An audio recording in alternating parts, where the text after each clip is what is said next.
Bismillahirrahmanirrahim.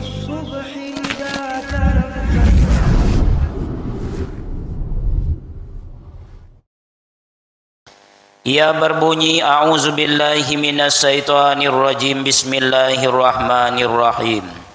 Subhanalladzi asra bi'abdihi lailan minal masjidil harami ilal masjidil aqsa alladzi barakna haulahu linuriyahu min ayatina innahu huwas samiul basir. Maha suci Allah yang telah memperjalankan seorang hambanya dari Masjidil Haram ke Masjidil Aqsa yang kami berkahi sekelilingnya untuk kami lihatkan sebahagian tanda-tanda kebesaran kami. Sesungguhnya Allah itu maha mendengar dan maha menyaksikan. Diabadikan di dalam Al-Quran yang mulia, bahkan dimulai dengan kalimat subhana, panjangnya subhanallah. Tafsir menjelaskan subhanallah di dalam Al-Quran ada dua makna. Yang pertama menunjukkan kesucian atau kebenaran, bahwa peristiwa ini jauh dari kebohongan, jauh dari kedustaan. Subhanallah. Yang kedua, subhanallah menunjukkan keagungan dan kebesaran, bahwa kisah ini betul-betul menggemparkan dan luar biasa. Wajarlah orang kafir Quraisy itu banyak yang tidak percaya walaupun Rasul menceritakannya dalam kisah yang sahih. Bukankah dikisahkan pagi itu Rasul duduk di sebuah tempat yang tinggi lalu menceritakan kepada masyarakat. Kata Rasul, tadi malam aku diisrakan dan dimi'rajkan oleh Allah dari Masjidil Haram ke Masjidil Aqsa. Mendengar pernyataan ini, manusia ini terbagi kepada beberapa macam. Pertama, ada yang percaya, itu diketuai oleh Abu Bakar Siddiq radhiyallahu an. Yang kedua, ada yang percaya tetapi ragu apa iya. Dan yang ketiga, ada yang sama sekali tidak percaya. Itulah golongan kaum kafir Quraisy. Kenapa demikian? Bagaimana mungkin peristiwa itu terjadi begitu cepat sedangkan perjalanan begitu jauh? Kaum muslimin yang berbahagia, bahkan ulama sirah an-nabawiyah menjelaskan bahwa perjalanan Isra dan Mi'rajnya Nabi kita Muhammad sallallahu alaihi wasallam itu merupakan mukjizat terbesar sesudah Al-Quran bila dibandingkan dengan mukjizat lain yang pernah beliau alami. Permasalahan kita malam ini adalah apa atau mengapa Isra dan Mi'raj itu merupakan sebuah perjalanan yang sangat luar biasa. Inilah yang awak bicarakan dalam pertemuan kita kali ini. Paling tidak ada 4 alasan mengapa Isra dan Mi'raj itu disebut sebuah perjalanan yang sangat luar biasa. Untung berbeda ayahnya Pak. Kalau sampai ayah putih yo gombuang buaya ni boy. Ya tadi di bawah ayah putih yo ke ayah putih yo lagi umpama. Untung berbeda. Ada 4 alasan dan inilah yang akan kita bicarakan secara sederhana. Yang pertama adalah karena perjalanan ini waktunya sangat sebentar, jaraknya sangat jauh, sehingga tidak makan di akal. Iya, kalau seandainya waktunya lama, perjalanan jauh, itu sesuai. Ini perjalanannya sangat jauh, waktunya sangat sebentar, tak lebih daripada separuh malam saja. Selama ini Rasul mengadakan perjalanan menghabiskan hari-hari, minggu, bahkan berbulan-bulan. Ini hanya setengah malam. Iya kalau perjalanannya dekat. Ini sangat jauh dari Masjidil Haram ke Masjidil Aqsa. Kalau menurut ukuran normal waktu itu butuh 3 bulan perjalanan unta. Sementara Rasul mengaku hanya setengah malam saja. Sebentar waktunya tapi jauh jaraknya. Itu baru Isra. Belum lagi Mi'rajnya Rasul dari Masjidil Aqsa lalu naik ke atas langit pertama, kedua, ketiga sampai ketujuh, sampai ke Sidratul Muntaha, sampai ke Raf-Raf, lalu berdialog dengan Allah Subhanahu wa taala. Tak ada jarak yang mengatakan antara satu langit dengan langit berikutnya. Dan sebelum subuh beliau sudah sampai ke tempat semula. Antara waktu dengan jarak sungguh sangat tidak berimbang. Kaum muslimin, ini mengajarkan kepada awak bahwa waktu ini sebentar. Waktu ini sesaat. Tahu-tahu saja. Tahu-tahu saya sudah ceramah di Nurul Musallin, Dusun Sopang, Desa Lereng, lah ompek kali, Pak. Tahu-tahu saja.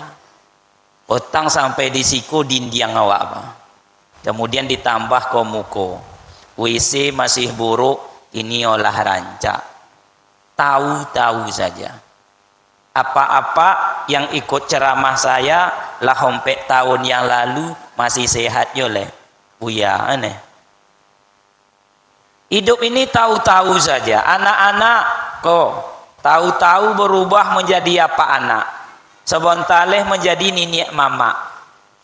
Tahu-tahu saja. Kata Ali, al-waktu kasyayif. Waktu itu bagaikan pedang. Kalau tidak pandai menggunakannya, lebih banyak merugikan ketimbang menguntungkan.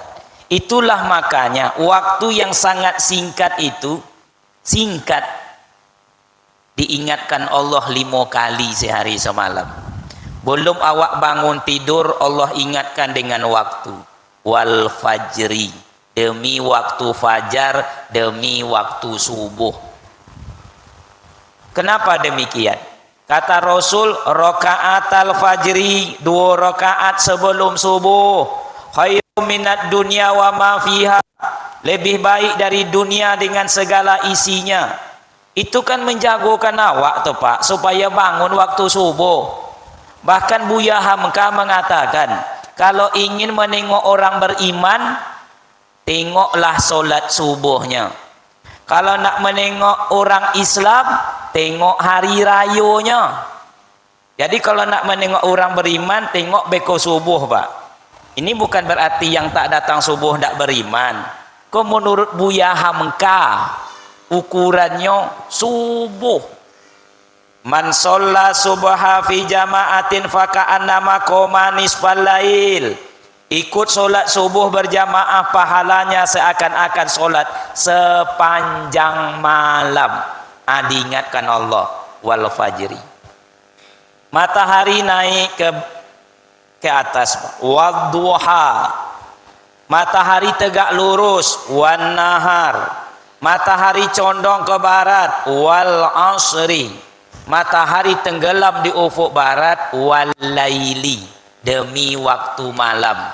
Jadi kalau ada kawan ibu namanya Leli atau Laili, itu golop artinya. Hitam artinya. Yang lahir di malam hari. Wal laili. Itu yang dibacakan oleh anak awak tadi. Wal-laili iza yaghsha. Itu yang dibaca 5 kali sehari semalam. Sebab waktu sangat sedikit kalau tak pandai menggunakannya. Innal insana lafi husr.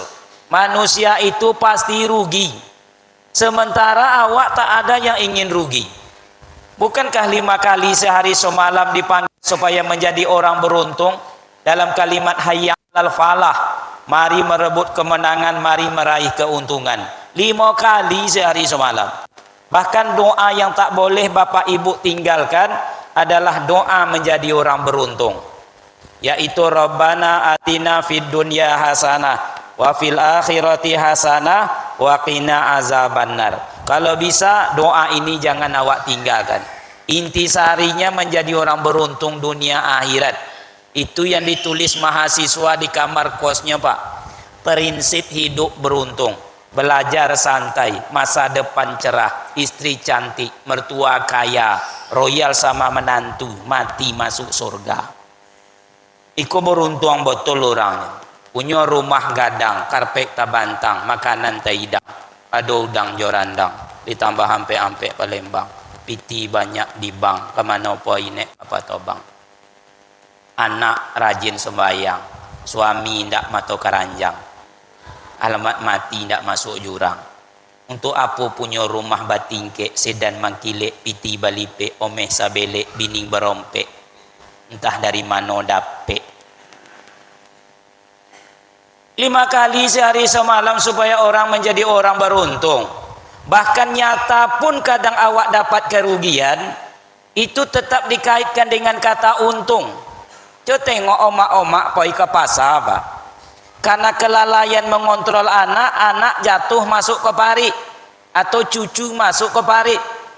Itu si neneknya atau kakeknya, emak atau ayahnya mengaku untung. Anaklah masuk ke dalam parit masih mengaku untung. Kata apa itu, kata ibu tuh untung ndak apa-apa. Lah masuk ke dalam parit untung ndak apa-apa. Anak sekarang pintar, Pak, ditengokkannya bekas lukanya, berdarah koma, untung ndak parah. Seandainya parah, untung ndak patah. Seandainya patah, untung kepalanya ndak tompeh. Tompeh kepalanya, untung copek diantar ke rumah sakit sehingga bisa diselamatkan. Ada orang tabrakan, Pak, tabrakan di jalan, mati ditompek ya, Pak. Dan menolong masyarakat masih mengaku untung ya leh, Pak. Untung ulah mati, untung ada KTP-nya sehingga bisa diantar ke rumah. Lah mati itu. Tuh pasar Cikpuan di Pekanbaru waktu saya tinggal di Sukajadi, 7 kalilah tebakannya, Bapak Ibu. 4 diantaranya saya ikut menyaksikan tapi tidak ikut membakar. Kedonga kan elok-elok kok, Pak. Ajo yang kadainya sudah 7 kali tabaka, dalam bahasa Minang dia berkata, saya sendiri orang Melayu tapi bisa bahasa Minang. Untuang banam Bostad. Untuang nyolejo. Lah 7 kali kadaya jo tabaka untuang yele. Iyo katanya, untuang ngambo ndak lalok di kadai malam tu. Kan iyo, Pak. Kaum muslimin yang berbahagia, setiap manusia ini selalu ingin menjadi orang beruntung. Tapi Allah katakan, kalau tak pandai-pandai kalian menggunakan waktu yang saat ini, innal insana lafi husr. Manusia itu pasti di dalam kerugian. Kaum muslimin yang berbahagia, saking cepatnya waktu tak awak sadari, anak-anak ternyata sudah bapak anak, sudah menjadi nenek mama, yang muda sudah tua. Kisah Bani Israel. Ada seorang anak muda gagah berkawan dengan malaikat Israel. Suatu ketika datanglah Israel ke rumahnya. Assalamualaikum. Waalaikumsalam. Kau Israel? Ya, aku datang. Apa tujuanmu datang? Sebab kalau Israel mendatangi saya, bapak dan ibu, joleh itu tujuannya, Pak, mencabut nyawa. Tugas Israel kan itu. Bila Israel datang hampiri, tinggallah harta emas dan perak. Napas terhenti, lemahlah diri, jasad terbaring tidak bergerak. Kalau bisa jangan didatangi malaikat, Pak. Kalau malaikat rahmat boleh ya. Kalau malaikat sang pencabut nyawa, tidak busuak besok pagi lah, Pak. Datang Israel. Apa tujuanmu datang Israel? Sekedar untuk bertamu. Tapi bila saya datang kedua kalinya besok, saya akan cabut nyawa Tuhan. Mak, baiklah Israel, tapi jangan lupa, sebelum engkau cabut nyawaku, kirim dulu surat, biar aku bisa mempersiapkan diri. Kan begitu. Sebelum awak mendatangi orang, WA dulu, telepon dulu. Kami nak ke rumah apa pak? Ada apa di rumah? Ada. Siapkan durian umpama. Baiklah kata Israel, besok aku kirim surat. Singkat kata, ini bicara tentang waktu yang sebentar ini. Habis hari datanglah minggu-minggu pergi, muncullah bulan-bulan hilang berganti tahun. Tahun demi tahun tak kunjung datang Israel. Suatu ketika datanglah Israel pak. Assalamualaikum. Takoji apa kau pak? Yang tadinya muda sekaranglah tua. Waalaikumsalam. Kau Israel? Ya kata Israel, aku datang. Apa tujuanmu datang Israel? Sesuai dengan janji awak dulu, ingat apa anda? Bila saya datang kedua kalinya besok, saya akan cabut nyawa Tuhan. Ingat Israel, ingat. Sekarang bersiap-siaplah. Tapi tunggu dulu Israel. Bukankah dulu awak berjanji, bila engkau datang kedua kalinya nak mencabut nyawa aku, kirim dulu surat, kasih dulu tanda, tolong dikabari, baru datang. Sekarang kau langsung saja datang. Tak bisa do Israel. Ini utangku masih beleak-peak, dosaku masih banyak, saya belum tobat, saya terlalu sibuk. Amal lambo ulun banyaklah Israel. Kalau dia ibu-ibu, kredit Tupperware ku masih banyak, julu-julu ulun menerima. Kata Israel, sebenarnya surat sudah ku kirim, cuman engkau tak pandai membacanya. Mana itu? Kata orang tua tu. Mana surat tu Israel? Mana surat tu? Orang tua kanlah mulai terbatuk-batuk. Maaf kau pak. Kok duduk tak bungkuk-bungkuk. Lama duduk tak kantuk-kantuk. Makanya ceramah tak boleh lama-lama. Saya langsung to the point aja ceramah. Untunglah kata sambutannya cie pak. Saya pernah ikut ceramah Isra Mi'raj Tuan Guru, 7 kata sambutannya. 7 kata sambutan, ambo ceramah 2 menit. Kenapa? Selesai kata sambutan waktu itu Bapak Ibu, harilah jam 10:30. Kata pembawa acara, marilah kita ikuti acara inti. Apa nan inti? Siso tu nak inti namanya ledo. Kaum muslimin yang berbahagia, sudah terlalu banyak surat yang aku kirim, kabar yang aku kabari, Tuhan tak pandai membacanya. Kata orang tuaku, mana surat itu? Mana? Mulailah ditunjuk. Tuh, mohon maaf, rambut Tuhan yang dulu hitam bakma yang terurai, kinilah memutih. Beko pulang pak, buka kopiah tu, tengok.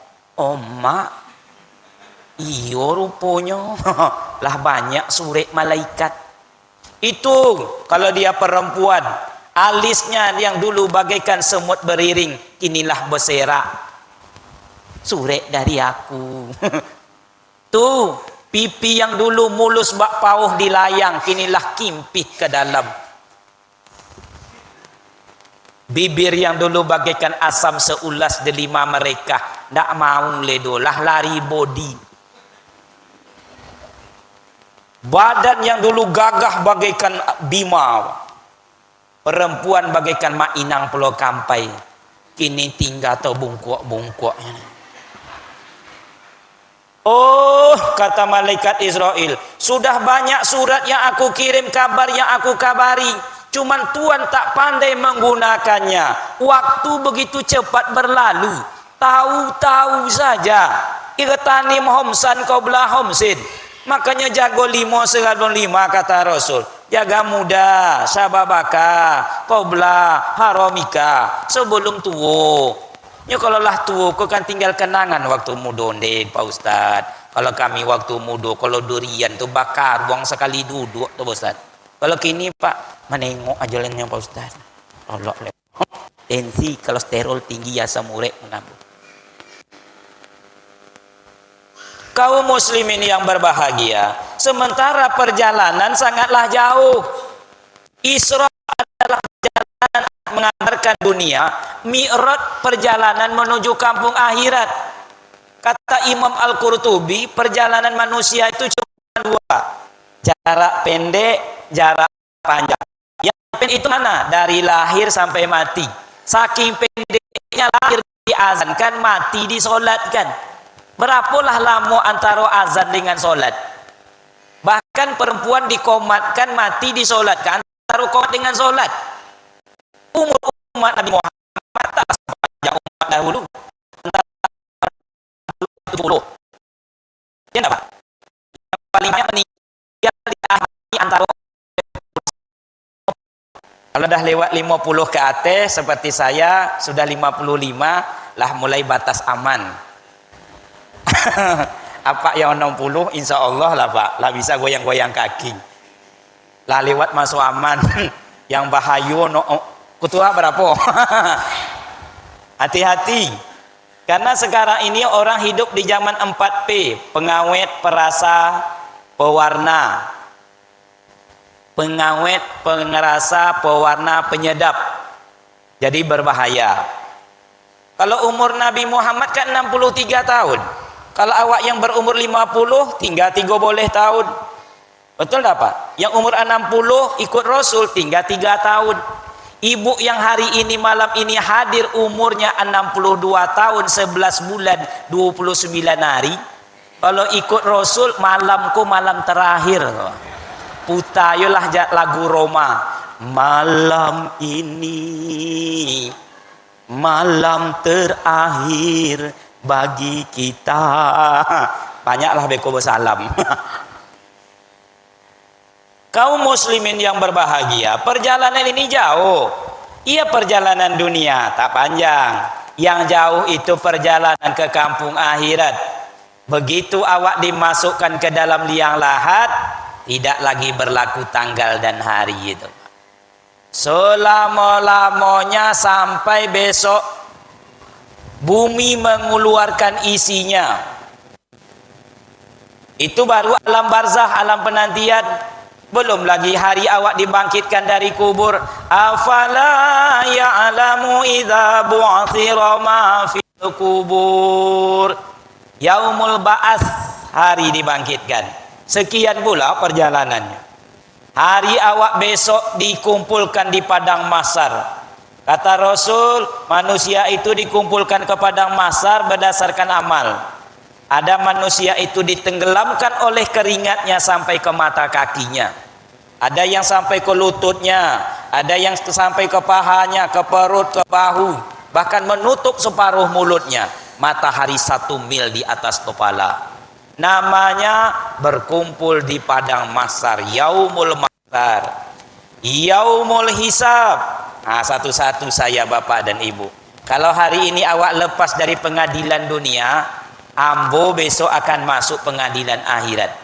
Apa yang saya sampaikan ini akan diminta besok pertanggungjawaban. Tapi ndak ambo jodoh Pak, apa iyo jonyo, sama-sama awak besoknya. Dan hari itu ndak usah mencari alasan. Kalau selama ini saya Bapak Ibu sibuk mencari alasan, panitia masjid masih menerima. Marilah kita datang ke masjid, kata ketua dan pengurus. Lalu awak cari alasan, pasti diterimanya. Kenapa tidak datang zuhur dulu Pak? Awak kalau zuhur Buya tidak bisa dah, minta maaf Pak. Sibuk Buya, awak kan jualan. Asar lah Pak, asar bukan tidak bisa Pak Ustaz Buya. Baju kotor Pak, kalau sholat ni baju kalau kotor tidak busuk Pak. Kan iyo Pak, iyo. Maghrib lah Pak. Maghrib bukan tidak mau dah Buya, lah sampai di rumah tapi tak kojak-kojak rasanya. Awak baru siap mandi Pak ya, tergesa-gesa dengan tak elok. Isya lah, itulah Buya, karena dari pagi awak berkorojo lotih talolok di muka TV. Subuh lah kalau gitu Pak, mungkin istirahatnya lah selesai. Itulah Buya. Terlambat jago. Zuhur kerepotan, asar di perjalanan, maghrib kecapean, isya ketiduran, subuh kesiangan. Carilah alasan Pak, panitia pasti menerima. Ada besok masuknya kata Allah. Perjalanan jauh kalian ke kampung akhirat. Kok surah Yasin ayat ke-65. Al-yauma nakhtimu ala afwahihim. Pada hari itu kami kunci mulut kalian.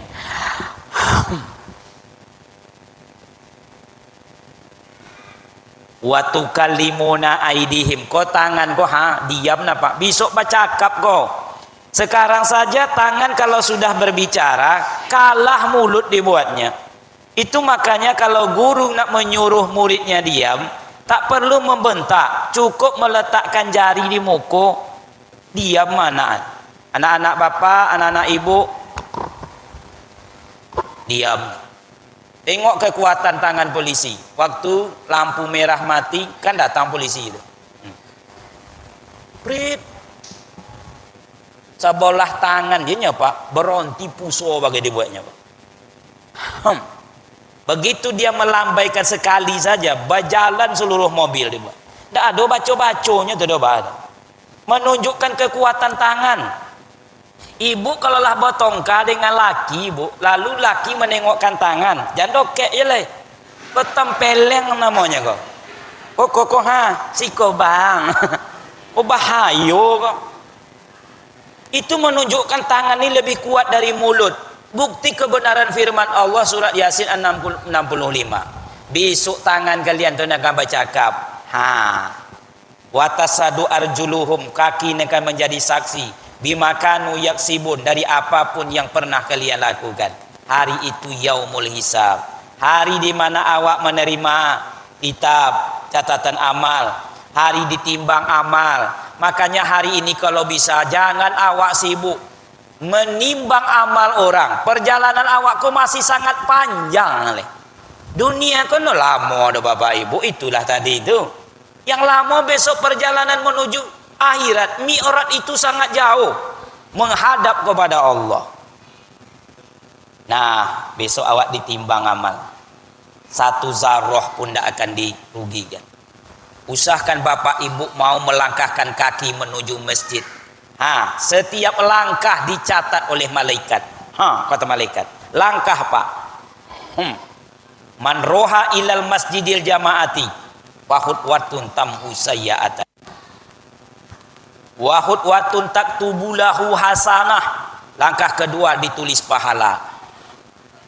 Watarfa'ud darajah, langkah ketiga mengangkat derajat. Hitunglah berapa langkah. Hadir dalam majelis ilmu ini apa disia-siakan Allah? Hendakkan disia-siakan Allah. Majtama'a qaumun fi baitin min buyutillah.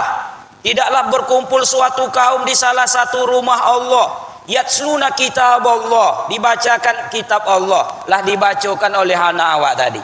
Wa yatadarasunahu bainahum, kemudian mereka berusaha menjelaskan, memaparkan isinya. Kau tinjau keroju buya aku gini. Kalau awak berkumpul di rumah Allah, dibacakan ayat, dijelaskan isi, apa yang diberikan Allah? Nazalat alaihimus sakinah, turun ketenangan. Jadi kalau terlalu suntuk hidup kau, terlalu risau galau, seringlah hadir di rumah Allah. Duduk dalam pengajian, tengok kau buya, sekali-kali anggukkan kepala. Soal paham atau tidak, beko lah itu.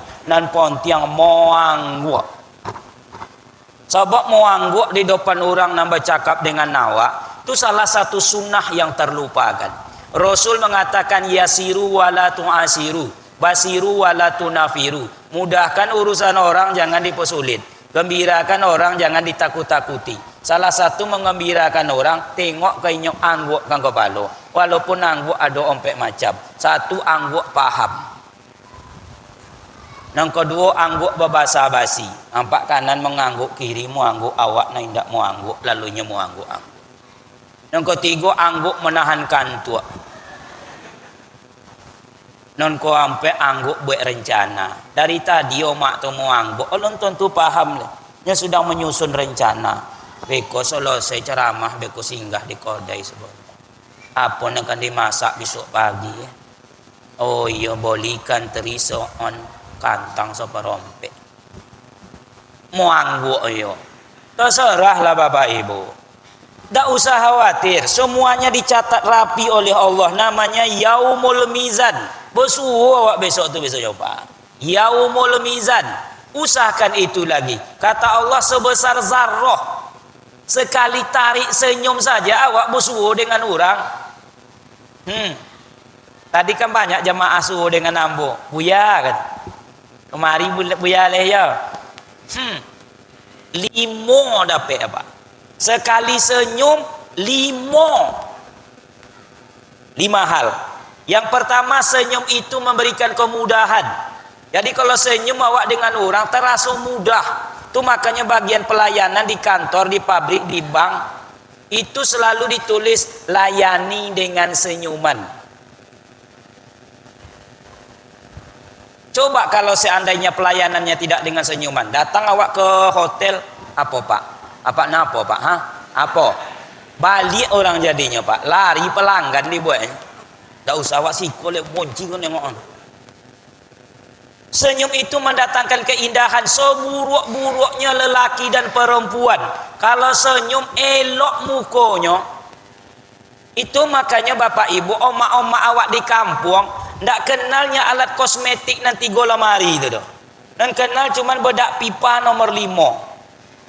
Membukanya dengan gigi sampiang, memasangnya sambil berjalan, separuh tonggok di ubun-ubun, separuh masuk ke lubang hidung, separuh lari ke telinga. Tapi tengok wajah mereka.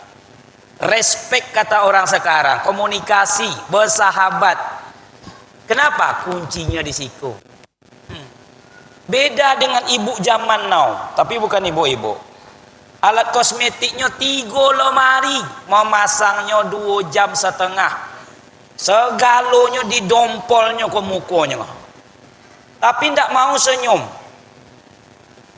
Bentuk topeng monyet bentuknya. Senyum itu sehat. Bapak ibu yang berbahagia yang kena penyakit darah tinggi dan sakit mah, dalam bengkel hati ubeknya di siku. Ibu-ibu yang sakit-sakit mah, suka-sukalah tersenyum. Jangan suka bermonuang, kambuh hasamnya tu buat. Apa-apa nantensi suku-sukulah senyum pak. Kalau suku berang putih besok bergoyang jalan jadi bahayo. Saya lama kerja di rumah sakit, selesai konsultasi di ruang dokter. Kenapa awak terasa sehat? Karena sewaktu konsultasi dengan dokter, dokter selalu melayani awak dengan senyum. Maka keluar dari ruangan dokter seakan tak perlu lagi berobat. Boleh coba nanti pak, untuk ringan ya badan dah. Tapi sampai di rumah naik tensi menengok muka bini, akhirnya boleh ubek yo jadinya lah ibu. Senyum itu sunnah. Memang sunnah Rasul itu cara berwudu sunnah, cara solat sunnah, cara zikir sunnah, cara doa sunnah. Tapi akhlak Rasul kan juga sunnah. Senyum itu juga sunnah. Kata Anas bin Malik, 10 tahun aku tinggal bersama Rasul, belum pernah Rasul itu memandangku tanpa tersenyum. 10 tahun. Enggak sekali itu pak, 10 tahun. Bahkan jangan kepada sahabatnya, kepada orang Yahudi beliau senyum. Yang meludahinya pun beliau senyum kepada orang yang meludahi. Rasul lewat di sebuah sore, satu sore, lewat dekat orang Yahudi, diludahinya. Meleleh ludah itu di pipi Rasul. Ludah orang Yahudi pak tak sama dengan ludah orang Muslim. Ludah orang Yahudi itu mahiang baunya pak. Karena semuanya dimakannya, kucing, kambing, cacing, kepindiang, anjing masuk sadonya. Itu nama ludah hawa. Senyum Rasulullah. Karena Rasul tahu kalau beliau marah nanti datang penyakit. Kata Ali, dosa adalah penyakit. Dosa adalah penyakit. Maka beliau tidak mau melayaninya. Ujungnya kan beliau juga. Tapi saya belum sampai ke level itu. Belum sampai ke tingkat itu pak. Kalau diludahi orang senyum saya belum sampai. Ada ibu-ibu nan sampai ke tingkat itu, diludahi senyum.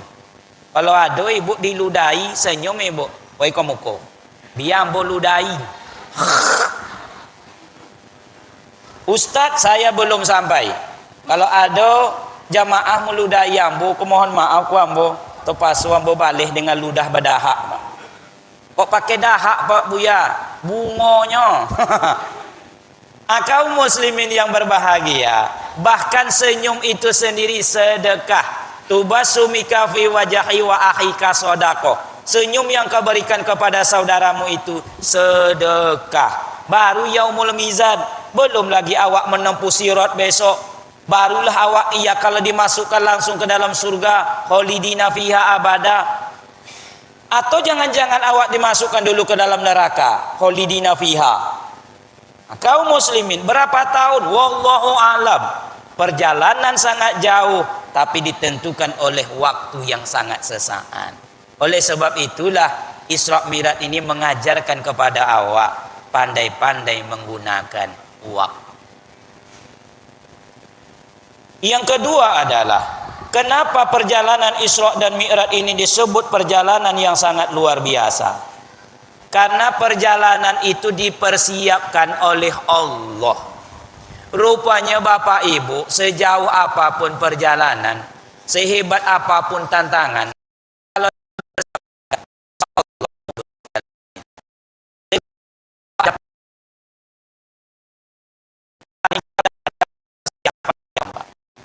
buyanya harus dihubungi.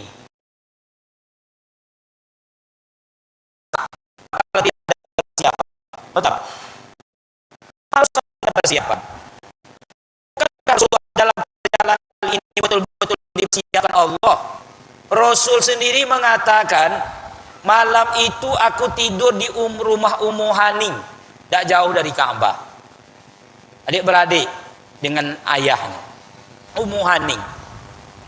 Lalu tengah malam datanglah Jibril, dibawa ke dekat sumur Zam-Zam. Lalu dada beliau dibelah. Apa kesiapan yang diberikan? Secara umum, yang pertama adalah hati beliau diberikan. Yang kedua dimasukkanlah iman. Yang ketiga dimasukkan ilmu. Yang keempat didudukkan di atas sarana burak. Yang kelima ditemani oleh Jibril. Sejauh apapun perjalanan, kalau adonan limo kok berjalanlah. Berjalanlah dengan hati yang bersih. Sebab tidak ada urusan yang lepas daripada hati. Awak meninggalkan rumah itu telah disoboi orang, hati-hati di jalan. Ya enggak? Di jalan banyak tulisan, maaf jalan Anda terganggu, harap hati-hati. Sampai di tempat kerja senang sama seseorang, namanya jatuh hati. Kalau diterima senang hati, kalau ditolak sakit hati, berakhir dengan patah hati. Kalau diterima, dia mau awak syukur, namanya sehati. Lahirlah anak si buah hati, anak nakal makan hati. Tak ada yang lepas dari hati. Lalu dimasukkanlah ke dalam hati Rasul iman. Perlu iman. Masukkan ilmu. Dinaikkan di atas sarana. Hidup ini perlu sarana. Terbayang tak Bapak Ibu kalau seandainya ambo berjalan kaki dari Panam sampai kemari. Jam kini kalau sampai yang boleh balik. Tentu ambo berhenti bagi di kedai kopi dulu. Tapi perlu sarana. Mobil. Sampai. Rasul naik burak. Dan perlu kawan. Makanya saya kalau keluar-luar tak pernah sendiri. Pasti ada kawan ambo. Iyo kalau elok di jalan. Kalau bocor beku di tengah hutan tu Pak. Ditongkok hantu ambo dari belakang. Wak sangko jamaah yo rupalah hantu di belakang. Ustaz, apa kabar? Ustaz pun sekali tunggang langgang yo ambo lari jadinya. Perlu kawan. Tapi dari sekian persiapan yang luar biasa ini, dua sebenarnya yang awak ambil hikmah. Pertama, Rasul dibekali satu dengan iman. Itu makanya tadi Allah sambung illallazina amanu. Iya enggak, Pak? Perlu iman di dalam menghadapi waktu dan perjalanan. Apalagi tak kala Rasulullah itu, tak kala beliau mulai meninggalkan kota Mekah, beliau sudah diganggu. Bukankah beliau dalam perjalanan itu dipanggil-panggil dari belakang? Siapa itu yang membawa obor gitu? Itu adalah jin. Lalu beliau dipanggil lagi, itu siapa? Perempuan tua. Itu gambaran dunia. Itu orang Yahudi Nasrani. Hidup awak ini selalu diikuti oleh tiga ini. Kalau tidak diikuti oleh setan, diikuti oleh dunia, diikuti oleh Yahudi dan Nasrani yang akan menggelincirkan awak. Empat inilah Bapak Ibu. Kaum muslimin yang berbahagia, setiap awak ini diikuti oleh setan. Berwuduk Bapak Ibu tadi di situ ada setan yang mengganggu. Namanya setan walhan, Pak. Disuruhnya awak salaju-lajunya berwuduk. Jadi kalau ada saya Bapak Ibu berwuduk laju, cepat, itu namanya setan walhan. Kan ada orang berwuduk laju, selaju-lajunya berwuduk bentuk kide usus. Apalah mendongak komat lah.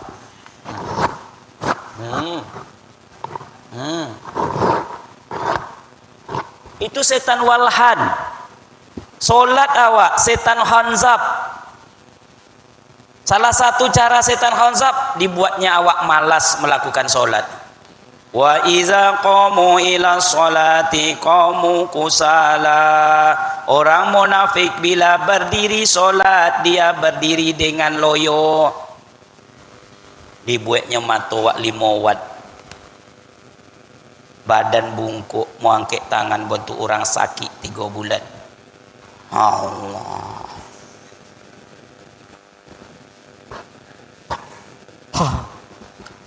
Kadang muak malaikat menengok awak. Oh, ketempeleng apa kawe kau kata. Disuruhnya awak laju-laju membaca seakan-akan membuat laporan sepihak. Allahu akbar kabir walhamdulillahi katsira wa subhanallahi bukratan wa asila. Sampai malaikat tak bisa mencatat apa yang dibaca ibu mana joleh hujung pangkanya tu. Bukan tidak berarti awak ini tidak diganggu setan. Rasul saja Isra Mi'rajnya diganggu oleh setan. Masa awak tidak diganggu oleh setan? Duduk dalam majelis ilmu ini apa tidak diganggu setan awak? Cuma kalau saya sebut nanti takut apa ibu tersinggung. Lain tak kata singgung kan Bos Boy. 3 senjata setan di dalam majelis. Yang pertama adalah kawan di samping. Hati-hati Pak. Maksudnya Pak Ustadz, tidak semua kawan di samping. Kalau kawan itu membawa awak tidak konsentrasi untuk mendengarkan ceramah. Kan ada kadang-kadang itu kawan di samping sibuk membawa awak bercerita. Gimana? Jadi ke pasar tadinya. Jadi apa yang diboli? Toruang. Toruangnya toruang apa? Apa gunanya menanyakan toruang dalam masjid kok? Itu tengoklah mukanya di samping tuh Pak. Syaitan. Kalau ada besok orang betul itu disikut aja diam lah. Yang kedua, ini mohon maaf juga, awak yang tidak mau duduk dengan tertib. Jangan tersinggung Pak ya, jangan tersinggung ya. Jangan tersinggung. Kalau majelis ilmu, kalau Imam Malik duduknya kau bentuknya. Kalau tidak beliau berselimpuh bentuk iko, beliau bersalam donga dengan khusyuk. Kau jangan tersinggung Pak. Non awak kau gaya. Kau bontua. Bahkan digoyangkannya kau Ustaz. Saya pernah ceramah Bapak Ibu, isinya cuma 12 orang. Ompek di kanan, ompek di kiri. 2 di Moko, 2 ibu-ibu. Yang 2 di Sikoko, Gorim Masjid di Pekanbaru. Ompek kanan, ompek kiri. Keempat kanan kiri ko berselunjua kaki kalau ompek-ompeknya Pak. Tidak bohong saya, berdosa saya kalau bohong Pak. Kau gayanya telapak kaki kau mau aduk ke muka Ustaz kau gaya. Tapi dia amboinya orang tua ambo tahan. Ustaz tidak boleh pemberang. Yang lebih tidak lomaknya ke 8 orangnya itu tidur Pak.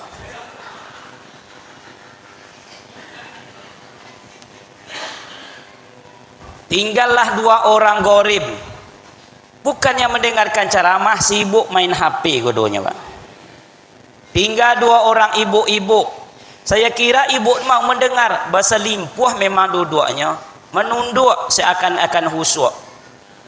Rupanya takkan tu. Tinggallah hamba bercakap bontuk radio kusui. Kaum muslimin yang berbahagia, waktu sedang majelis ini pun diikuti oleh setan. Bapak ibu yang mengantuk di dalam majelis, hati-hati pak, sedang setan aja. Saya pernah ceramah isinya cuma 3 orang tiang musola ompek pak, 1 atuk 2 nenek-nenek. Begitu saya mulai assalamualaikum, assalamualaikum warahmatullahi wabarakatuh, dijawab atuk tuh dengan kantuknya, waalaikumsalam warahmatullahi wabarakatuh. Ditengok kenya puluh nguaknya tuh sama pak, aduh petahan. Tinggal 2 orang nenek-nenek, yang satu mau ngangguk-angguk, rupanya lalok jo. Tinggal seorang ibu-ibu lagi. Saya berharap ibu itu mendengarkan dengan baik. Sayangnya dia tidak menengok kepada saya. Dia menselunjurkan kaki nengok ke pintu. Ambo menengok ke inyo nengok ke pintu. Bapu kikiro podih perasaan ambo. Memang ada ibu tu menengok ambo, tapi menengoknya menengok masam. Kalau ambo peturut kan ambo cokiak ibu kau sebenarnya. Muak ke menengoknya leh. Tapi itulah dia di dalam majelis ilmu. Bagaimana mungkin awak tidak diikuti oleh setan? Awak ini pak diikuti oleh urusan dunia. Awak dipengaruhi oleh Yahudi dan Nasrani. Kemanapun awak pergi. Rasul kan begitu. Tapi jangan salah. Allah yang maha tahu sudah mempersiapkan hambanya. Tenang Muhammad, tenang. Perjalanan kau jauh dan perlu persiapan. Puncak persiapan itu pertama iman, yang kedua ilmu. Barulah yarfa'illahu allazina amanu minkum wallazina utul ilma darajat. Allah akan angkat derajat seorang hamba kalau ada 2 di sini. Yang pertama iman yang menyebabkan hidup menjadi benar. Yang kedua ilmu yang menyebabkan hidup menjadi pintar. Orang kalau sudah benar, sudah pintar, diangkat oleh Allah. Iman, ilmu.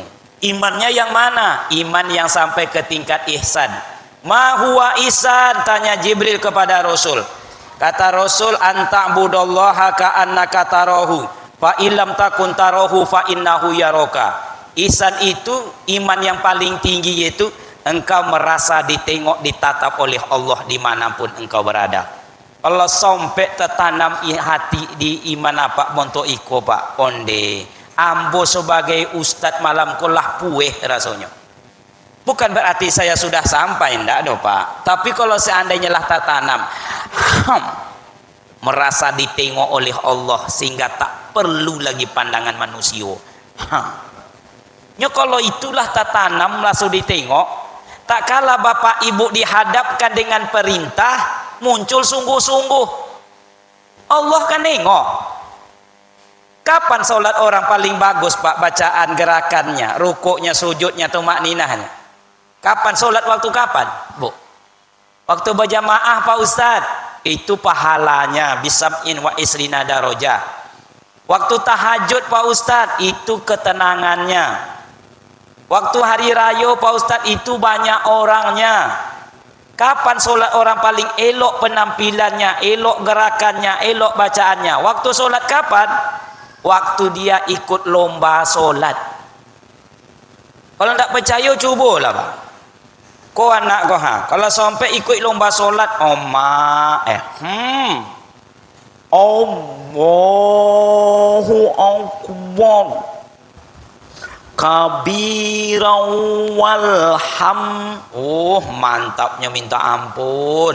Fatihahnya elok, rukuknya mantap, penampilan elok. Iya enggak pak?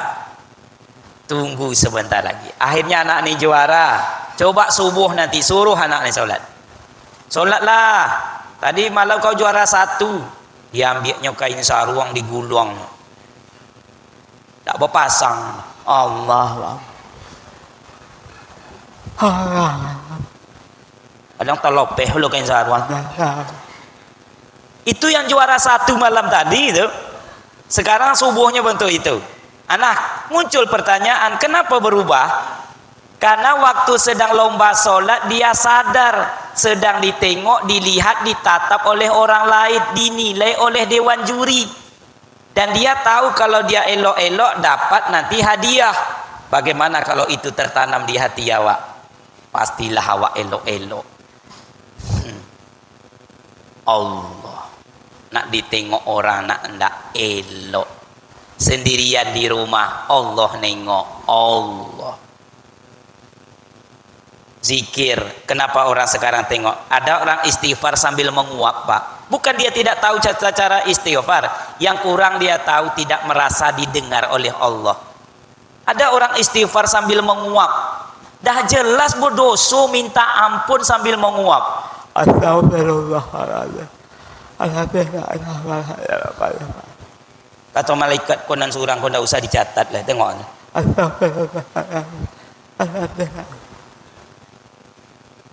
Subhanallah lah pendek dipotong duonya lah, Pak. Kata malaikat yang seorang kepada yang lain, apa yang dibaca apa? Tak dongak lah. Orang subhanallah hanya alhamdulillah. Allah.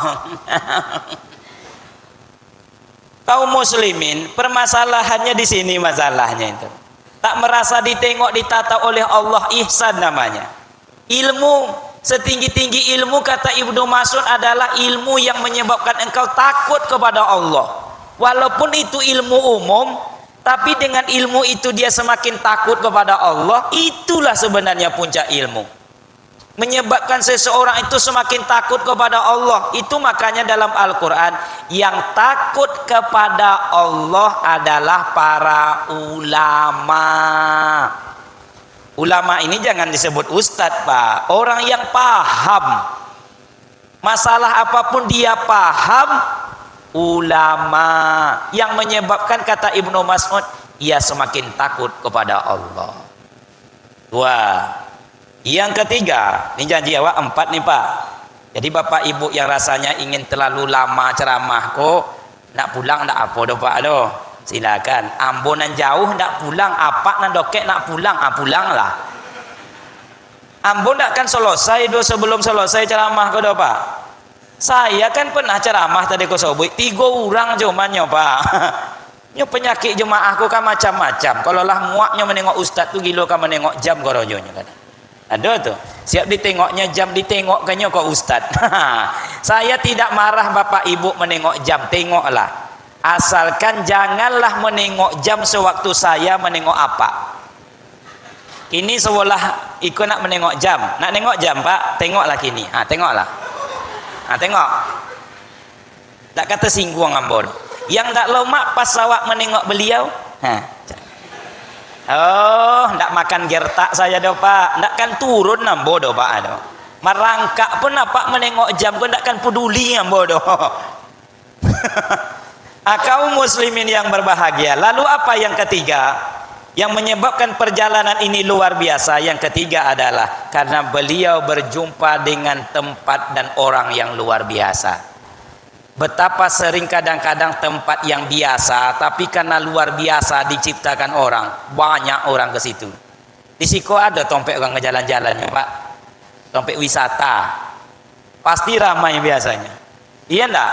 Karena awak anggap tempat itu luar biasa. Di dunia ini banyak tempat yang luar biasa. Rasul kan ditemukan tempat luar biasa. Iku apa kok Jibril? Ini namanya Baitul Lahmi, Bethlehem. Disinilah Isa dilahirkan. Kalau iko berjalan maksudnya lagi, Pak. Berhenti. Iku apa namanya kok? Iku namanya Bukit Tursina. Disinilah Musa menerima kalamullah, wahyu Allah. Kok apa namanya kok? Iku kota Madian. Tempat tinggal Nabi Shu'aib alaihi salam. Oh, iku Madian tu. Iyo. Yang dalam Al-Quran, ya iku lehnya. Iku apa kok? Iku Thayyibah. Besok kau akan datang ke sini, hijrah kemari.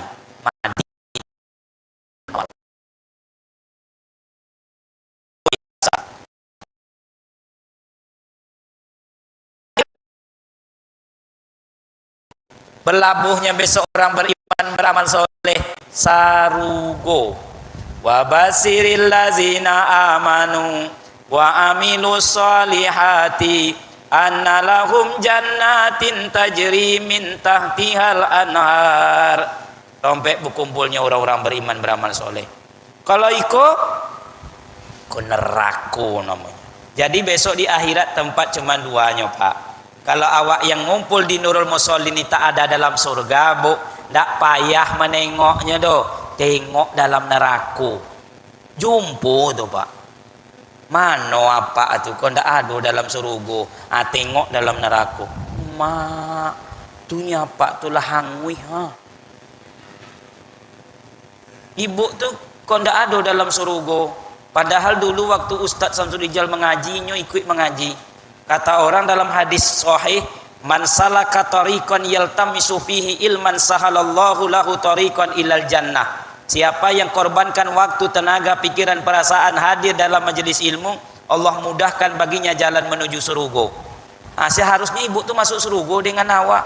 Ndak ada ibu semua awak mananya. Tunya dalam neraka. Ngapo ibu tuh dalam neraka? Waktu Ustadz ceramah inyo tidur. Oh, jadi muak malaikat menengoknya masuk dalam neraka. Makanya ibu tahan, bu.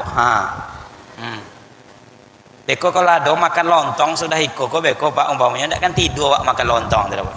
Tapi kalau mendengarkan ceramah, apalagi kalau hari Jumat 25 orang 20 tidur Pak, 5 bertahan mati-matian.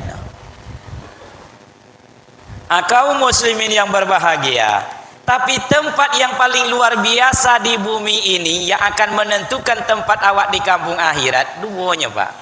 Yang pertama adalah masjid, yang kedua adalah kuburan. Ini tempat luar biasa. Maka beruntung Bapak Ibu yang diberi hidayah oleh Allah untuk bisa menjadi tamu Allah. Ribuan manusia sekarang meraung-raung menjerit-jerit dalam kubur, Pak, supaya bisa kembali ke dunia. Rabbi laula akhartani ila ajalin qarib fa asaddaqa wa aku minas solihin. Balikkan kami ya Allah, kami akan menjadi orang soleh, bisa melangkah menuju musojik 5 kotu sehari semalam. Kalau jauh pakai Honda kami. Siapa yang meminta itu? Bukan awak sekarang, orang dalam kubur. Di saat kaki sudah dirapekkan baru nak melangkah, pocong namanya, tak bisa lah itu. Kalau seandainya dibalikkan lagi, awak tak mau menerima. Siapa Bapak Ibu yang mau menerima warga yang sudah meninggal setahun yang lalu? Nyo datang tengah malam jam 2 beko, Pak. Di saat hujan rintik-rintik terdengar lolongan anjing.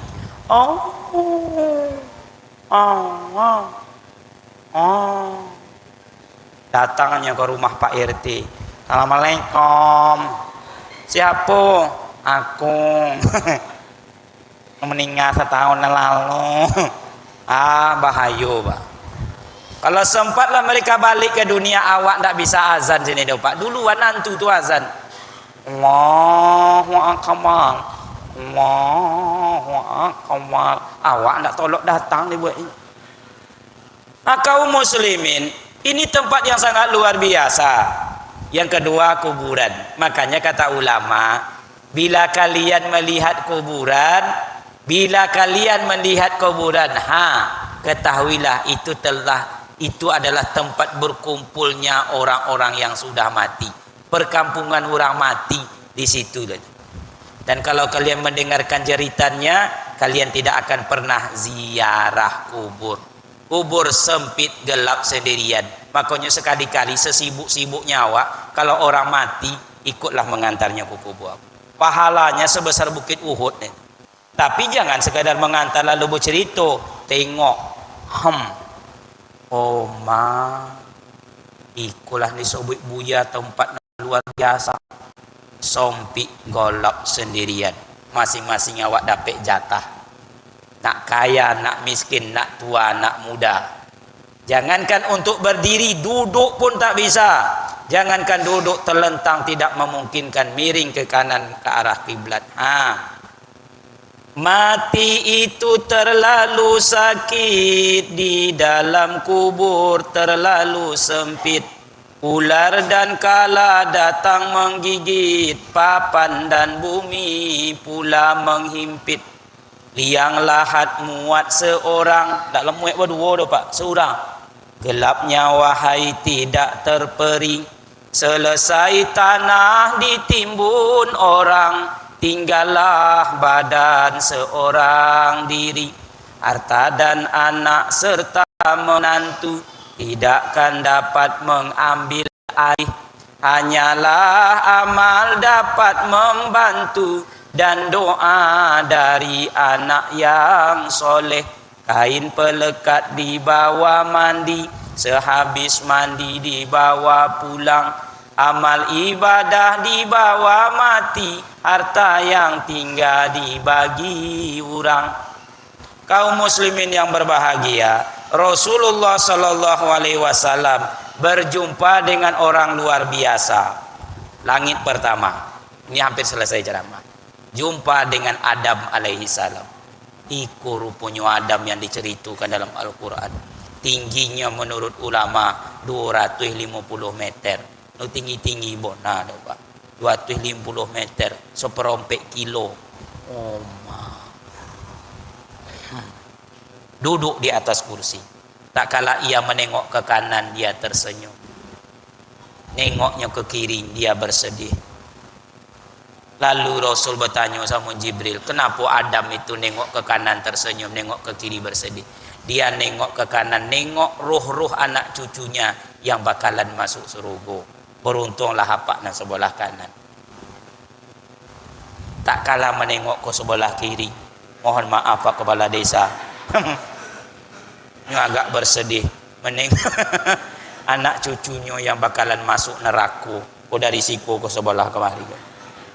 Kalau seandainya ambo Nabi Adam, tapi ambo kan tak Nabi Adam dah. Itu kan sebelah kiri Adam, bukan sebelah kiri Buya. Iya enggak? Adam saja sedih menengok awak masuk neraka, senang menengok awak masuk surga. Bagaimana kalau awak nak mengalami? Tentu harus lebih senang. Di langit kedua jumpa Isa dan Yahya alaihi salam. Langit ketiga jumpa Idris alaihi salam. Langit keempat jumpa Yusuf alaihi salam. Langit kelima jumpa Harun alaihi salam. Langit keenam jumpa Musa alaihi salam. Dan langit ketujuh jumpa Ibrahim alaihi salam.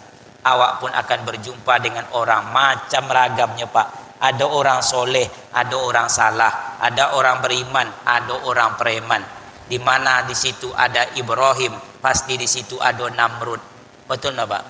Di mana ada Musa, di situ ada Fir'aun. Di mana ada Nabi Muhammad, di situ ada Abu Jahal, Abu Lahab. Begitulah di dalam hidup ini. Allah menghendaki orang menjalani, orang lain mengomentari. Antara puji dan caci hanya bergerak antara lidah dan gigi. Kaum muslimin yang berbahagia. Terakhir, kenapa perjalanan Isra dan Mi'raj ini luar biasa? Karena hasil dari perjalanan itu sangat luar biasa. Apa hasil perjalanan? Yaitu menjemput ibadah solat yang 5 waktu. Jadi sebelum Isra dan Mi'raj belum ada solat 5 waktu. Yang ada solat sunat. Solat 5 waktu ini dijemput oleh Rasul. Jumlahnya 50 rakaat. Kata Musa, tak akan sanggup umat Muhammad. Umat ketek-ketek kecil-kecil. Tu tengok Ustaz Samsurijal tu keteknya dulu. Kurang, tinggallah 5 waktu. Dan 5 waktu pun disuruh Musa kuranglah lagi. Kata Rasul, enggak, saya malu sama Allah. Turun firman Allah, kau kerjakan 5 waktu, hitungannya sama dengan 50 waktu. Dan 5 waktu pun banyak umat Nabi Muhammad nak menguranginya. Padahal 5 waktu nak dikuranginya juga lagi. Kaum muslimin yang berbahagia, kalaulah ibadah solat satu-satunya ibadah yang dijemput, itu menunjukkan keistimewaan. Awak disuruh mengistimewakannya. Bagaimana cara mengistimewakan ibadah solat? Secara singkat, pertama wuduklah secara elok, sesuaikan dengan sunnah Rasul. 1. Yang kedua, perbaikilah penampilan. Karena fawailul lil musallin itu salah satunya orang yang tak menengok penampilannya. Ibu-ibu, kalau ada beko tolokong dan rancak di rumah, bukan mahal, pakai. Jangan dipakai dan lusuh-lusuh dan banyak tai lalat sarang ke pindiang. Adonan rancak bu, ado Pak Ustadz untuk acara di kecamatan. Itu acara itu untuk menghendok nengok manusia. Ini menghadap sama Allah. Apa-apa Pak, kalau bisa sholat nih mohon maaf Pak, janganlah pakai baju kaos, apalagi baju kampanye Senin Golkar, Selasa PDI, Rabu P3. Kalau bisa Bapak Ibu pakailah baju yang tidak banyak warna dan tulisannya. Kalau perlu pakai jubah, lebih mantap. Pakai minyak wangi, karena Rasulullah itu sholat lebih indah dari bulan yang sedang purnama. Wangi beliau pun luar biasa. Saya pernah sholat di belakang orang, di belakangnya banyak tulisan 10 tando orang awak, to baca sama ambo Pak. Baru 5-nya pun rukuk, apa non konom, akhirnya itu sibuk ambo menengok. Ustadz tuh apa lain penampilan tengok. Ibu pakai telekung yang bagus nanti ibu. Ada sajadah tika sembahyang nan elok pakai. Jangan disimpan-simpan. Beko kalau ibu simpan-simpan nyawa entah bila awak tak tahu. Kalau sampai ibu mati mendadak, telokong baru akan ibu tinggalkan. Suamiku bu, jangan terlalu percaya. Kami ko laki-laki akan tetap mencari bini. Apalagi masih agak kuat puluh detik leh. Apa katanya sama bini barunya bu? Kau ndak usah membeli telokong leh. Telokong kakak kau dulu banyak di lemari. Ibu nak membayarnya kredit 2 boleh kali, orang nak memakainya. Yang ndak lomaknya dipakainya waktu pergi solat, lewat dokek kuburan ibu. Mana kubur kakak dulu? Tunjuk dengan itu. Dan mana bang? Tuhan. Untung ibu tak menjadi hantu. Kalau sampai jadi hantu ibu tangkap orang. Kaum muslimin yang berbahagia, elokkan penampilan. Apalagi elokkanlah gerakan. Semangat. Kalau tidak Pak Ustadz, wa iza qamu ila sholati qamu kusala. Orang munafik bila berdiri solat berdiri dengan loyo. Jadi kalau saya Bapak Ibu bontok iku besok togak solat. Oh, mohon maaf kok Pak, menurut Al-Quran solatnya orang munafik. Matu 5 watt, badan bungkuk. Allah. Tak lebar semangat. Muak malaikat menengok. Kutempeleng lah apa. Bacaan mantap kan, jangan bikin laporan sepihak. Ada orang solat kadang-kadang bikin laporan sepihak, nak diterima nak enggak terserah. Allahu akbar kabir walhamdulillahi katsiran subhanallahi bukratan wa asila wajatu. Bertanya malaikat kanan kepada kiri, apa yang dibaca ibu? Kau tidak ada joleh tahapun yang dibacanya dia kata. Lebih aja lah bentuk itu. Kaum muslimin yang berbahagia, makin awak istimewakan ibadah solat, insya Allah Allah memberikan istimewa kepada kita. Datang seseorang bertanya, bagaimana saya harus memperbaiki hidup? Dijawab, mulailah dengan memperbaiki solat. Artinya solat rahasia kehidupan. Lebih dan kurang mohon maaf. Kesempurnaan hanya milik Allah Subhanahu wa taala. Kekurangan kejanggalan berlabuh pada diri manusia. Kepada Allah kita memohon ampunan dan kepada manusia kita wajib saling maaf.